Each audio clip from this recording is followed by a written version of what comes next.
आज हम डिस्कस करने वाले हैं यूएसए के द्वारा की गई टेरिफ वॉर के बारे में कि वो हर कंट्री पे टेरिफ इम्पोज कर दे रहा है।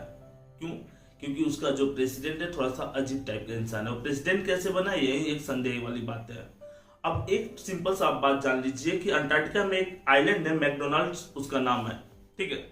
उस पे 10 साल तक से कोई नहीं रहता, उस पे कोई जाता भी नहीं और उस पे वो 10% टेरिफ इम्पोज कर दिया। सबसे इंपॉर्टेंट पॉइंट कि टेरिफ होता क्या है, तो टेरिफ जान लीजिए कि अगर आप किसी और कंट्री से गुड्स मंगा रहे हो तो फॉरेन गुड्स अगर आप इंपोर्ट करें तो इंपोर्ट पे जो टैक्स लगता है उसको टेरिफ बोलते हैं।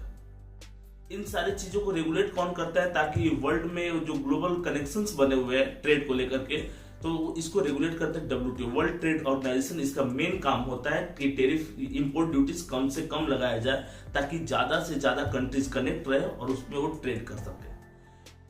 यूएसए का जो प्रेसिडेंट है अभी डोनाल्ड ट्रंप, वो 2 अप्रैल 2025 को 34% टेरिफ इम्पोज कर देता है चाइना पर, जिसको रिटेलिएट करते हुए चाइना पे 34% यूएसए पे टेरिफ इम्पोज करता है, फिर एडिशनल 50% चाइना भी एडिशनल 50%, ऐसे करके अभी चाइना और यूएसए दोनों के बीच में 125% टेरिफ है। इसके साथ साथ वो इंडिया के साथ भी वैसा ही बिहेव करता है। इंडिया पे भी टेरिफ इम्पोज करता है 25% प्लस एडिशनल 25%, एंड टोटल जो टेरिफ हो गया इंडिया के साथ वो 50% हो गया। अमेरिका का जो व्यापार घाटा है लगभग $49.5 बिलियन का है इंडिया के साथ। एक और चीज, क्यों टेरिफ इम्पोज किया जाता है? टेरिफ इसलिए इम्पोज किया जाता है, देखिए अगर आप फॉरेन गुड्स को अपने कंट्री में बुला रहे तो ऐसा नहीं पूरा डोर ओपन कर दोगे पूरी फॉरेन गुड्स ही आपके पास आ जाए।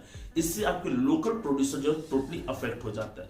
लोकल प्रोड्यूसर को प्रमोट करने के लिए, ताकि हमारे यहाँ के मतलब पर्टिकुलर कंट्री के गुड्स भी वैल्यूएबल हो सके, इस चीज के लिए टेरिफ इम्पोज किया जाता है। लेकिन टेरिफ अगर वाइडली आप इम्पोज नहीं करोगे तो इसका एक एडवर्स इफेक्ट देखने को मिलता है। जैसे यूएसए इतना ज्यादा टेरिफ इम्पोज अगर कंट्री पे कर रहा है, क्या होगा इससे सबसे सिंपल सी बात, तो सप्लाई उतनी नहीं हो पाएगी। जो चीजें 1000 मिलती थी 50% टेरिफ इम्पोज होने के बाद 1500 में मिलेगी। सेम चीजें ज्यादा प्राइस में मिलेगी। अगर इसेंशियल गुड्स है तो लोग उसको परचेज करेंगे, इन्फ्लेशन काफी ज्यादा बढ़ जाएगा। तो टेरिफ लगाने से आपके लोकल प्रोड्यूसर प्रोटेक्ट तो हो जाते हैं, लेकिन इसका एक एडवर्स इफेक्ट वहां के सिटीजन्स को देखने को मिलता है। जैसे बिना मतलब का अपने वे में बिना कोई पार्टिकुलर थीम फॉलो करते हुए किसी पे 50% किसी पे 30% ऐसे वो टेरिफ इम्पोज कर दे भाई साहब, जिसके कारण बहुत सारे कंट्री से उसके रिलेशंस भी खराब हुए हैं। देखिए अभी जो टाइम चल रहा है इस समय गन बम बारूद से नहीं, अभी ट्रेड वॉर होता है। एक कंट्री दूसरे कंट्री को इकोनॉमिकली हराने की कोशिश करती है। शायद जो डोनाल्ड ट्रंप है वही ट्राई कर रहा है।